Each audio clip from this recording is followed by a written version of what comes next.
हरे कृष्ण वासुदेव वासुदेव वासुदेव।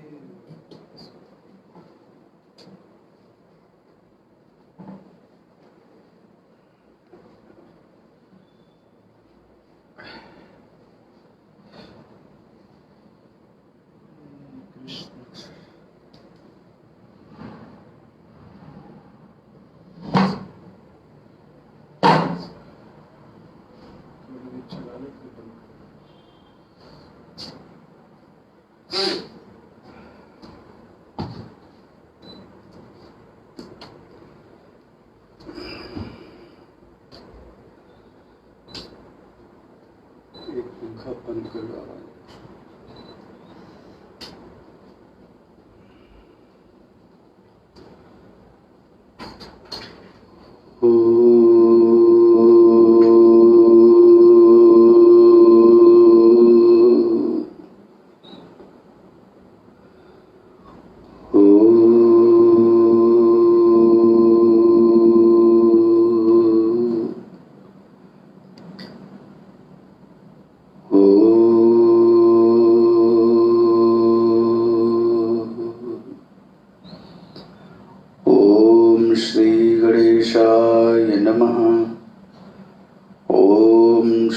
सरस्वती नमः।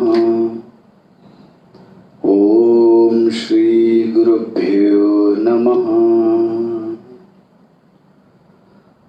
अज्ञानतिमिरान्धस्य ज्ञानाञ्जनशलाकया चक्षुरुन्मीलितं येन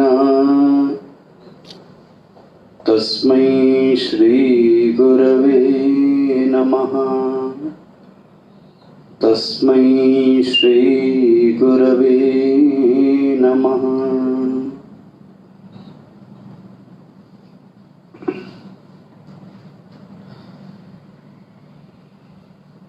पांच मिनट के कुछ श्लोकों को चयन करेंगे। ओम श्री परमात्मने नमः। अथ पंचमोऽध्यायः। अर्जुन उवाच सन्न्यासां कर्मणां कृष्ण पुनर्योगं च शंससि यच्छ्रेययेतयोरेकं तन्मे ब्रूहि सुनिश्चितम्। श्रीभगवानुवाच सन्न्यास कर्मयोगश्च निःश्रेयसकरावुभौ तयोस्तु कर्मसन्न्यासात् कर्मयोगो विशिष्यते। कर्मयोगो विशिष्यते।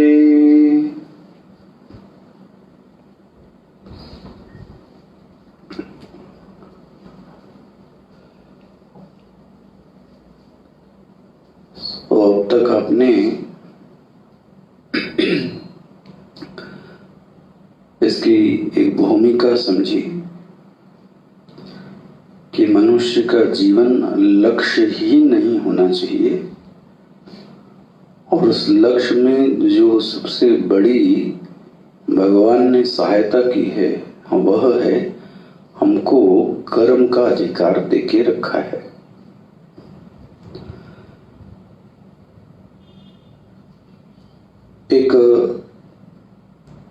एक साधक ने एक और प्रश्न किया, अच्छा मनन है कि आपने यह बताया कि कर्म विहित भी है और कर्म निषिद्ध भी है, और जब विहित कर्म करते हैं तो उसको सत्कर्म कहते हैं, तो ये तो ठीक है। थोड़ा इस विषय पर भी प्रकाश डाल दीजिए कि निषिद्ध कर्म क्या है। तो मेरी बात समझ में नहीं आई कि निषिद्ध तो सबको ही पता है, लेकिन फिर भी प्रश्न तो ठीक ही है। अच्छा, प्रश्न इसलिए भी ठीक है कि जो मेरे लिए विहित है वो आपके लिए निषिद्ध है, और जो मेरे लिए निषिद्ध है वो आपके लिए विहित है। तो प्रश्न तो ठीक है। तो हम एक कैसा डिफाइन यूनिवर्सल डेफिनेशन कैसे दें कि यह जो कर्म है यह निषिद्ध है। भाई आप इसको ऐसा भी देखें कि एक धर्म में जो कर्म अच्छा माना गया है, दूसरे धर्म में वही कर्म को क्या कहा गया है? निंदा में माना गया है। एक धर्म में उस आहार को अच्छा माना गया है और दूसरे धर्म में उस आहार को अच्छा आहार नहीं माना गया, मना किया गया। तो प्रश्न तो ठीक है। तो ऐसा लगता है कि आदमी द्वारा जो ये बनाया गया भौगोलिक ऐतिहासिक पृष्ठभूमि के आधार पर यह सब व्यवस्थाएं बनाई गई हैं कि ये तुम्हारे लिए निषिद्ध है, ये तुम्हारे लिए विहित है। तो वह व्यवस्था तो कई बार ऐसा लगता है कि हम लोगों ने क्या कर ली, बना ली। ऐसा कुछ कुछ समझ में आता है। लेकिन मुझे जो स्वामी जी से भी इसका उत्तर मिला वो एक बहुत सुंदर उत्तर मिला कि हमको क्या करना चाहिए और क्या नहीं करना चाहिए। इसको ध्यान से सुनिए क्या है। भगवान वेद व्यास जी, देखो कल आप गुरु पूर्णिमा भी उन्हीं के लिए मनाएंगे। वेद व्यास जी की ही जयंती है। वेद व्यास जी ने 18 पुराण लिखे। कितने? पूरे भारतीय संस्कृति में 18 पुराण। और उनसे ये पूछा गया कि 18 पुराणों का सार क्या है। पूरे 18 ना पढ़ें तो उसके सार को बताइए। अष्टादश पुराणेषु व्यासस्य वचनद्वयम्। देखो जी, उन्होंने 2 बातें बताई पूरे 18 पुराणों का सार। वो आपके सामने रख रहा हूं मैं। परोपकाराय पुण्याय पापाय परपीडनम। बस ये सार। कितनी सुंदर बात कह दी। 2 चीज कह दी। जीवन में पुण्य करते चलो। बोले अरे पुण्य ही तो पूछ रहा हूं कि पुण्य क्या है। तो जो कर्म दूसरों के लिए किया जाए, जिससे दूसरों को शांति मिले, दूसरों का उद्धार होए, वो सब के सब क्या कहलाएंगे? पुण्य। परोपकाराय पुण्याय। स्पष्ट हुआ ये शब्द। अपना तो उद्धार होता ही होता है और उससे दूसरे का भी क्या हो गया? उद्धार हो गया।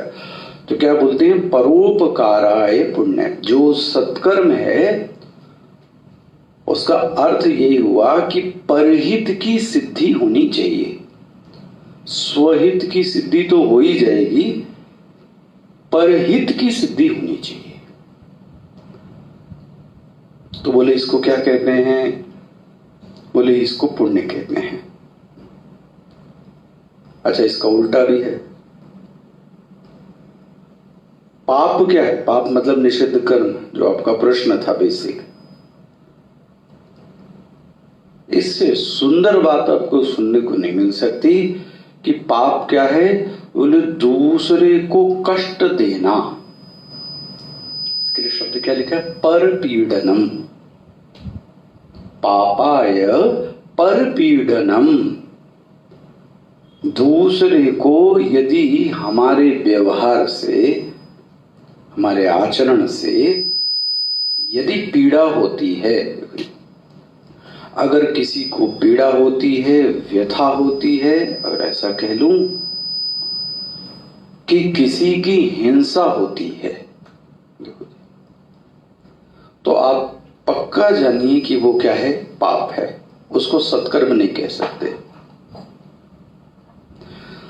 मेरे कर्म से, मेरे व्यवहार से, मेरी वाणी से अगर किसी की हिंसा होती है, किसी का अपकार होता है, किसी का अमंगल होता है, फिर उसको आप क्या कहेंगे? निषिद्ध कर्म। मेरे ख्याल से यह परिभाषा तो लगभग सर्वमान्य होगी।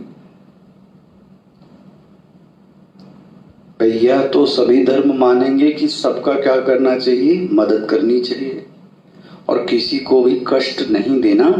हम भले वो अपने धर्म की बात ना माने और वो जाने, लेकिन उनके भी मूल धर्म में ये आया होगा कि किसी को कष्ट नहीं देना चाहिए। तो इससे बढ़िया आपको परिभाषा क्या मिल सकती है? तो परोपकाराय पुण्याय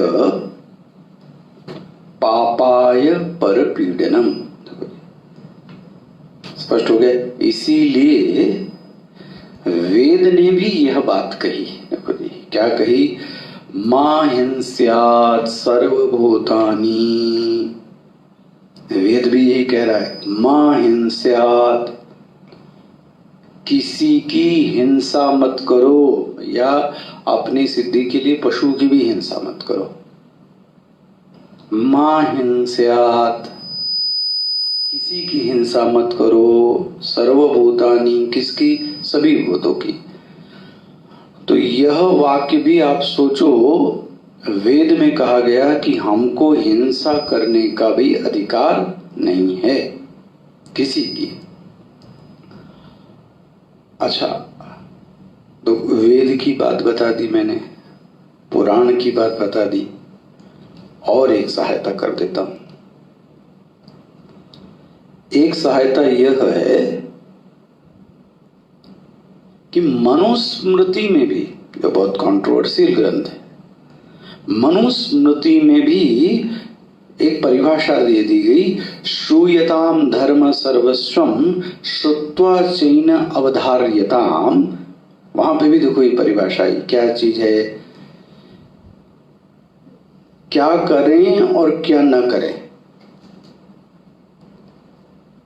तो बोलते ना कि मैं कौन सा व्यवहार करूं, ये प्रश्न है, मैं कौन सा व्यवहार करूं। तो अब कितने व्यवहार के नाम बताए जाएं आपको, और कौन सा व्यवहार ना करूं। तो बहुत ही सुंदर हीरा अक्षरों में मनुस्मृति में बात आई, आत्मना प्रतिकूलानि परेशान न समाचरेत। बहुत ही सुंदर है, व्यवहार कैसे करना चाहिए, व्यवहार कैसे करना चाहिए, इसके लिए इससे सुंदर पंक्ति नहीं हो सकती। क्या है सुनिए, आत्मना प्रतिकूलानि परेशान न समाचरेत। जो आपको अच्छा नहीं लगता है, दूसरे को नहीं कह रहा हूं, जो आपको अच्छा नहीं लगता है वह व्यवहार दूसरों के साथ मत करो। तो बोले फिर कौन सा करें?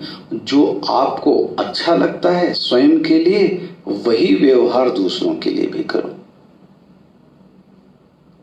देखो गंभीरता समझिए इस पंक्ति की क्या है। प्रश्न यह है, हमको क्या अच्छा लगता है? ये तो आसान है। हमको क्या अच्छा लगता है? हमको ये अच्छा लगता है कि सब काम कैसे हो, हमारे लिए समय पर होवे।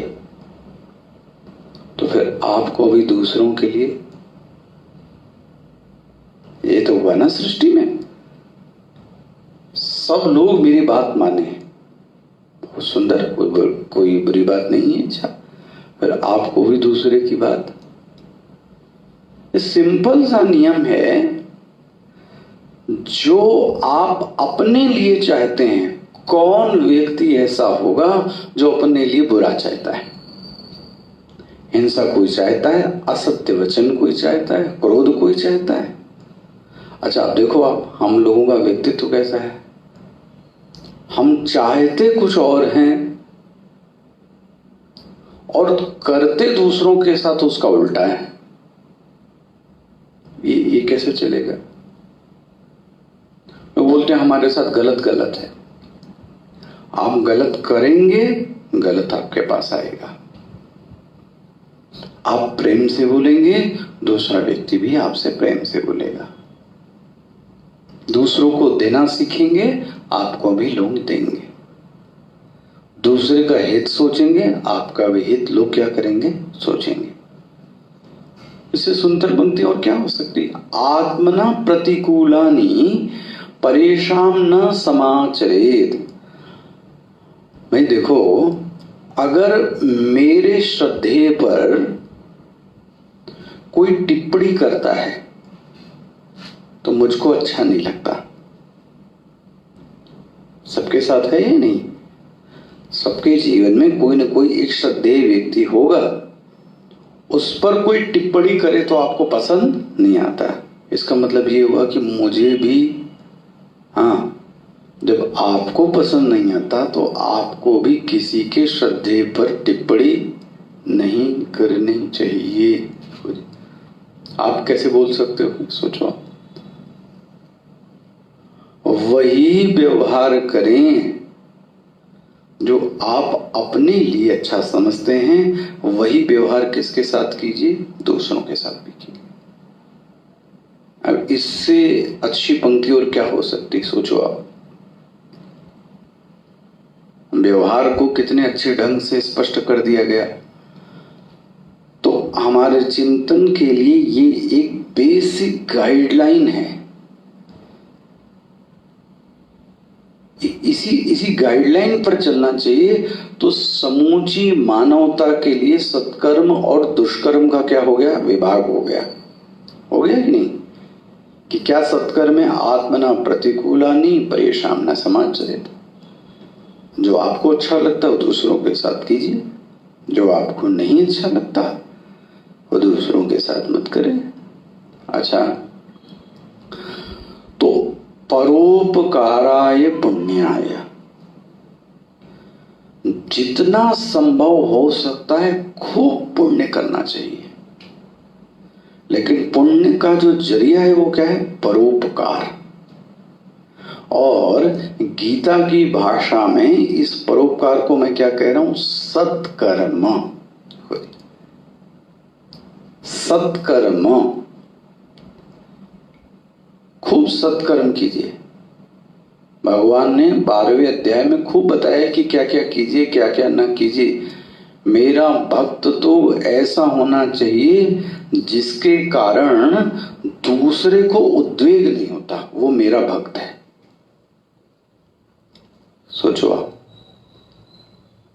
भगवान ने कितना अच्छा ये जो मैं कह रहा हूं, आत्मना प्रतिकूलानि परेशान न समाचरेत।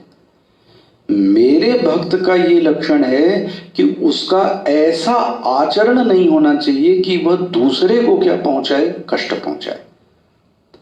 अब हमारी भक्ति तो भी तभी सिद्ध होती जब हम दूसरे को क्या पहुंचा दे? उद्वेग।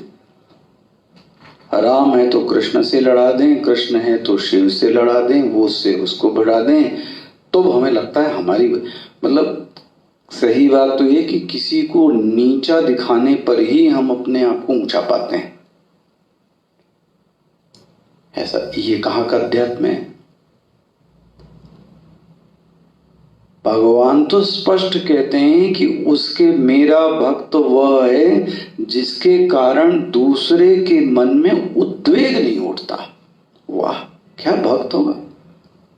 मतलब उसके पास जाने पर ऐसा भक्त होवे कि उसको भी शीतलता प्रदान होने लगे, उसके मन में भी अच्छे विचार आए। अब हमारा व्यवहार और चित्त इतना गंदा है कि दूसरे को भी हम क्या करते हैं? दूषित कर देते हैं। दूसरे का भी अंतःकरण कर दिया, उसमें भी रजस को उत्पन्न कर दिया।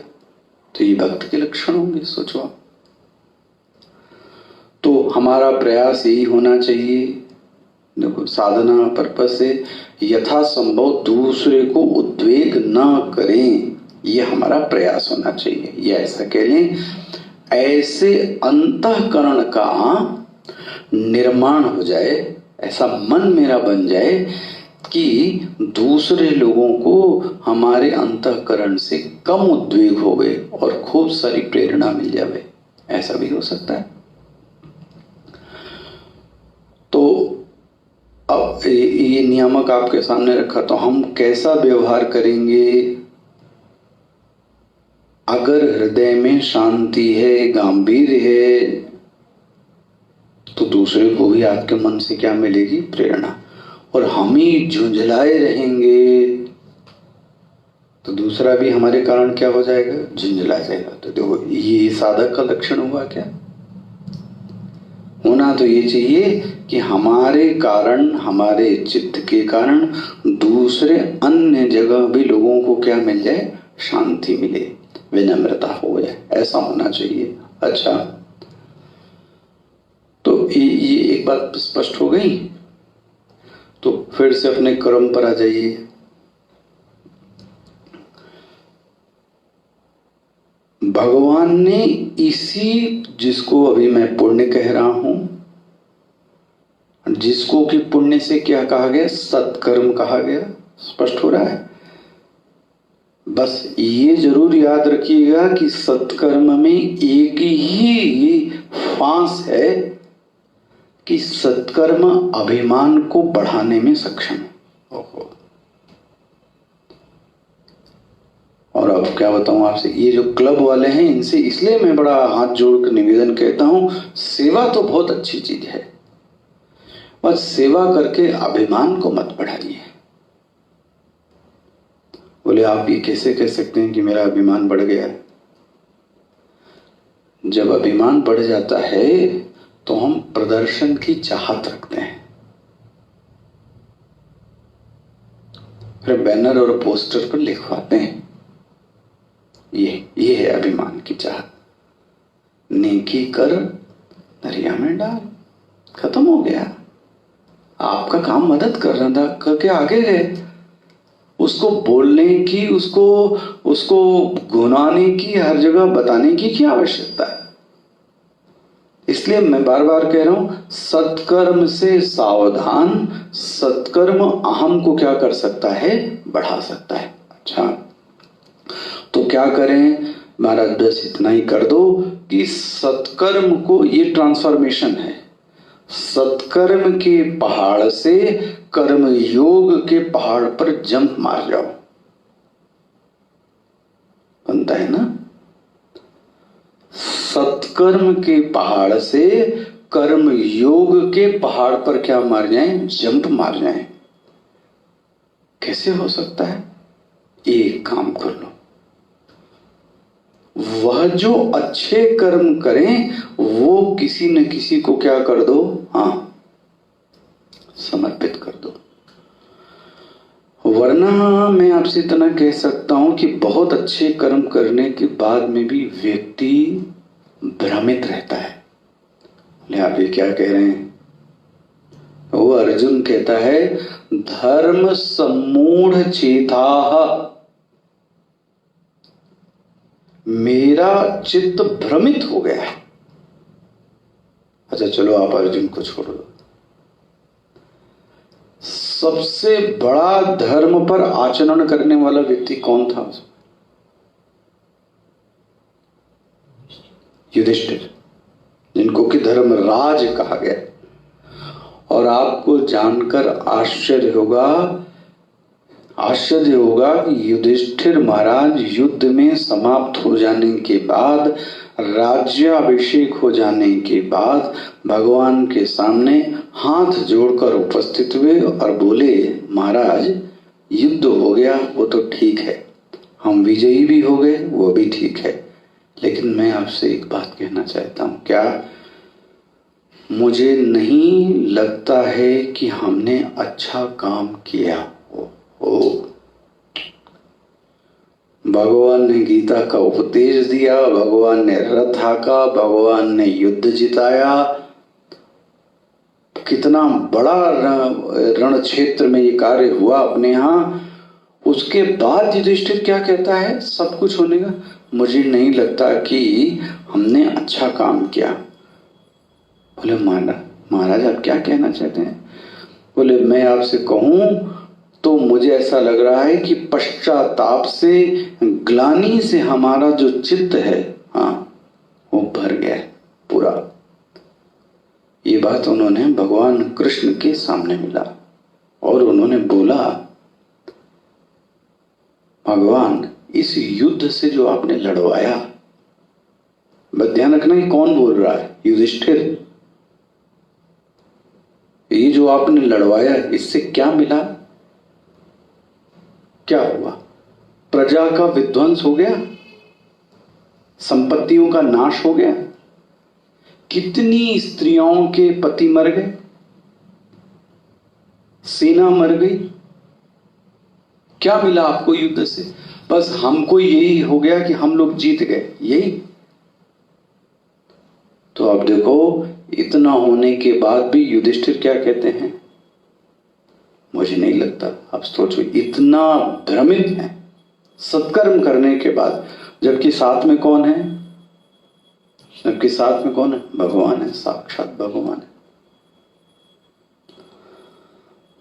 इसलिए मैं आप पे बहुत विनम्रता से निवेदन करूं, बहुत ज्यादा, हाँ, समाज सेवा तो कीजिए, बस समाज सेवा के साथ अभिमान का स्टिकर मत लगाइएगा। और अच्छा काम ये है, अच्छा काम करने के बाद भूल जाओ कि मैंने क्या किया, यही है जम। सत्कर्म ठीक है, सत्कर्म करने के बाद भूल जाएं कि हमने क्या किया। कैसे भूलें, इसकी ये एक विधि है। जो कर्म मैंने किया,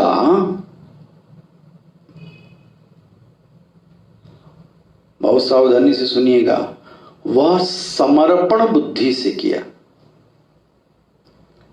तो मैं 3 चीजों को फिर बोल रहा हूं। भगवान की प्रीति के लिए किया, भगवान की शक्ति से किया और भगवान की प्रेरणा से किया। समर्पण भी कैसे भाई? मनगढ़ंत समर्पण हो जाए कि हम मन में कुछ सोचते रहें, कुछ सोचते रहें। ये 3 चीजें हैं, इसको याद पकड़ लीजिए।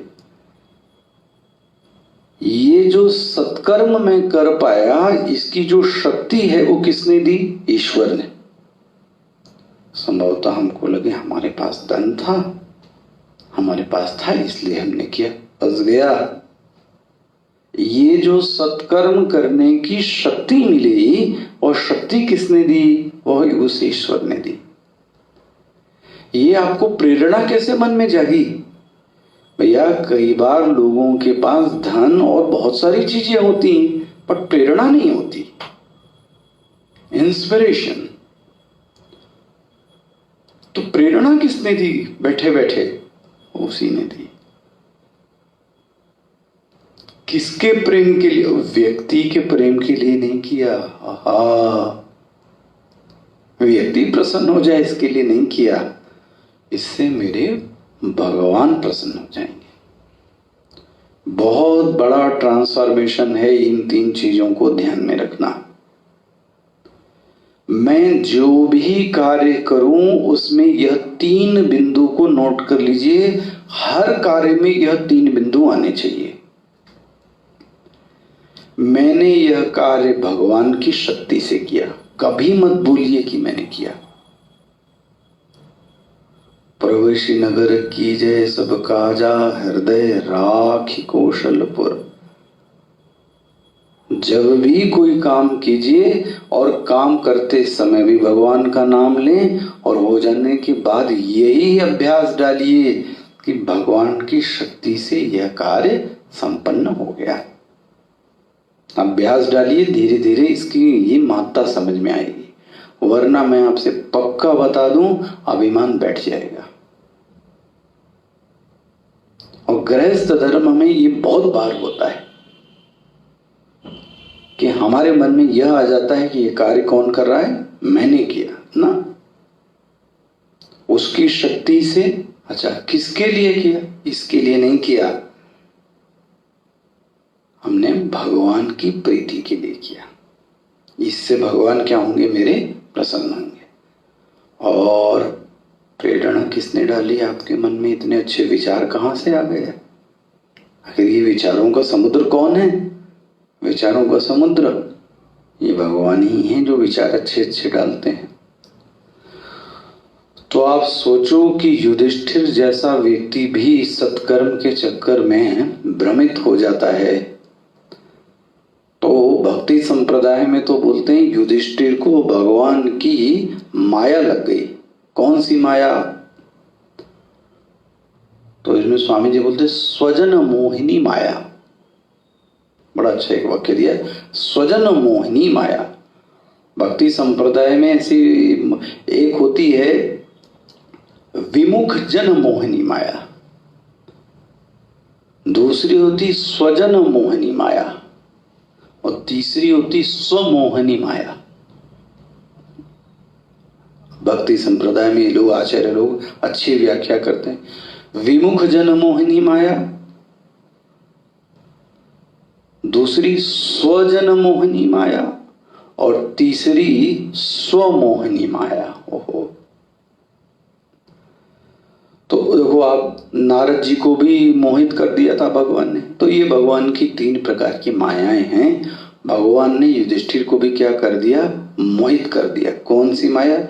स्वजन मोहिनी माया से इनको भी मोहित कर दिया। ये स्थिति हो गई। तो अब रामायण आप पढ़ो तो उसमें कितनी बार काकभूषुंडी जी को क्या लग गई? स्वजन मोहिनी माया। तो गीता के इस संदर्भ में आपको यहां से यह बोलूं, सत्कर्म से कर्मयोग को बदलने का प्रयास कीजिए। सत्कर्म क्या है? कर्मवाद है। लेकिन सत्कर्म से जब कर्मयोग में प्रवेश करते हैं तो आप गीता में क्या कर गए? प्रवेश कर गए। तब तो गीता में स्पिरिचुअलिटी के द्वार में क्या हो गए? प्रवेश कर।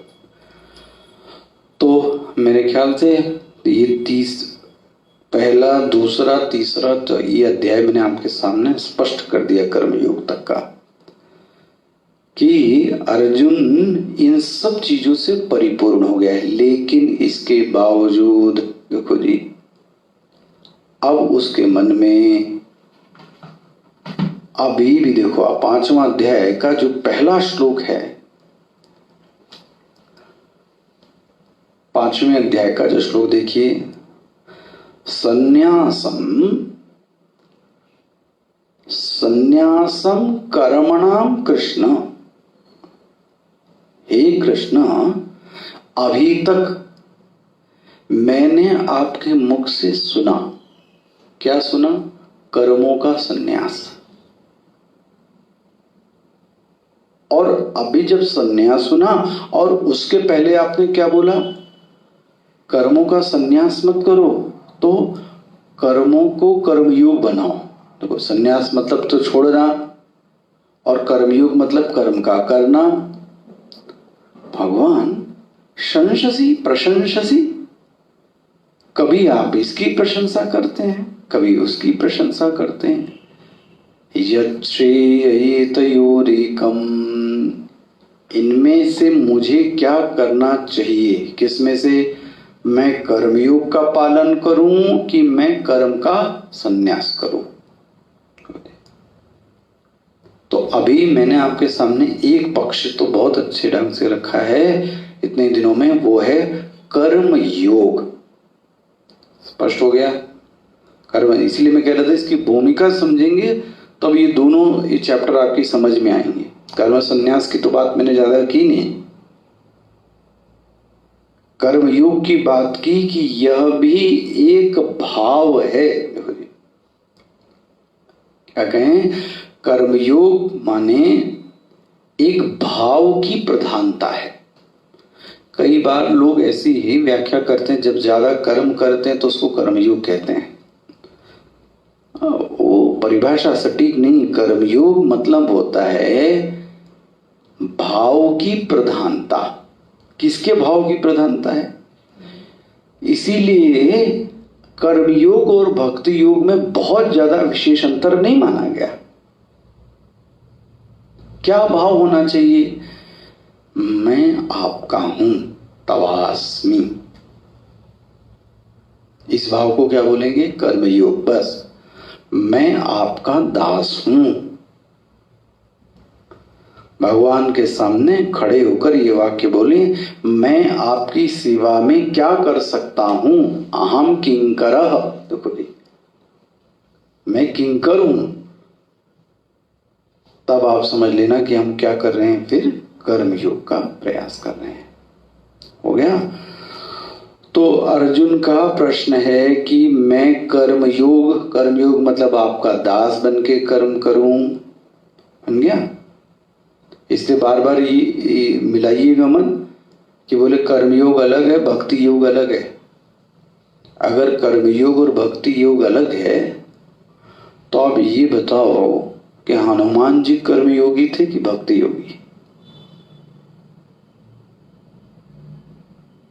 दोनों अलग अलग कहेंगे। आखिर कर्मयोग भी तो समर्पण का नाम है, तो समर्पण का मतलब क्या हो? भगवान की प्रधानता। तो भक्ति योग तो इसी का नाम है। इसलिए दोनों में बहुत ज्यादा कोई विशेष अंतर नहीं। तो अर्जुन का यह प्रश्न आज मैंने आपके सामने रखा। क्या प्रश्न है? कि मैं कर्मयोग का पालन करूं कि कर्मों का संन्यास का पालन करूं? यह मेरा प्रश्न है। संन्यास के पक्ष को भी आपके सामने रखूंगा। कल गुरु पूर्णिमा है, व्यास जी की जयंती है। जिनसे हम पढ़ते हैं, जिनके कारण जीवन में बदलाव आया, उनके प्रति कृतज्ञता का दिन है। जो आपको ज्ञान दे, जिसके कारण जीवन में बदलाव आ जाए, वही आपका गुरु। तो कल हम लोग पूज्य गुरुदेव की पादुका पूजा और अन्य गुरु लोग जो स्वामी जी लोग हैं उनका वंदन करेंगे। कल हम लोग करेंगे 11 बजे से। 40-45 मिनट की पूजा होगी, 5 मिनट नाम लेंगे। तो कल हम लोग 11 बजे से इसको लाइव करेंगे, 11 से 12 के बीच में। और फिर कक्षा सोमवार से जो समय है 11:30 उससे होगी। धन्यवाद। ओम पूर्णमदः पूर्णमिदं पूर्णात् पूर्णमुदच्यते पूर्णस्य पूर्णमादाय पूर्णमेवावशिष्यते। ओम शांति शांति शांति।